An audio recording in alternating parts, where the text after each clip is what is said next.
What do you think it takes to be famous? I think ambition's a big one, definitely. I think you need that drive because in acting, I suppose any performing arts industry, it's very easy to get knocked back again and again and again. And if you have that grit and determination to just keep going, to just ignore all the criticism and just stick at it, stick to your guns, then you'll get there in the end. That's what I believe. What do you think are the more darker sides of fame? I would definitely say lack of privacy. So there's been a lot of controversy in the past in the tabloids, the Princess Diana scenario, for example, Angelina Jolie, Brad Pitt, Jennifer Aniston, that whole love triangle.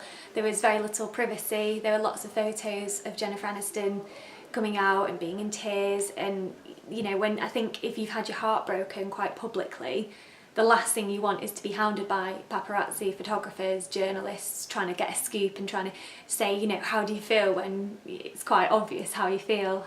You aren't able to just be yourself and be having a bad day. You constantly have to have that face on, constantly have to be on the ball. Anytime you're walking down the street, you might be having a bad day, but someone comes up and wants your autograph or a photo, you have to be there straight away, smiling and happy and willing to be the doting actor or actress that you might be.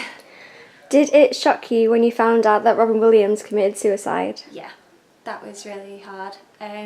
I've been a massive fan of him for a very, very long time, and suicide and mental health is something that's very close to my heart.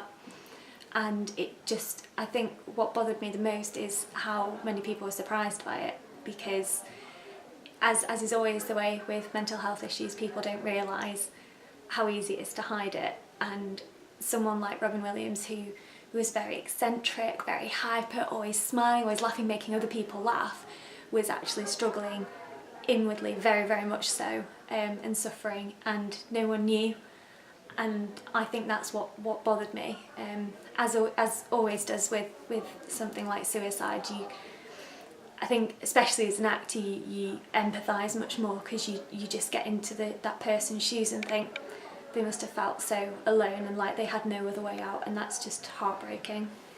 Do you think it's quite easy for big celebrities to fall into stuff like alcohol and drug abuse and things like that? I think it's easy to, because I think it's so readily available in everyday life, but more so in the performing arts industry. There's a lot of groups, it's seen as the stylish thing to do.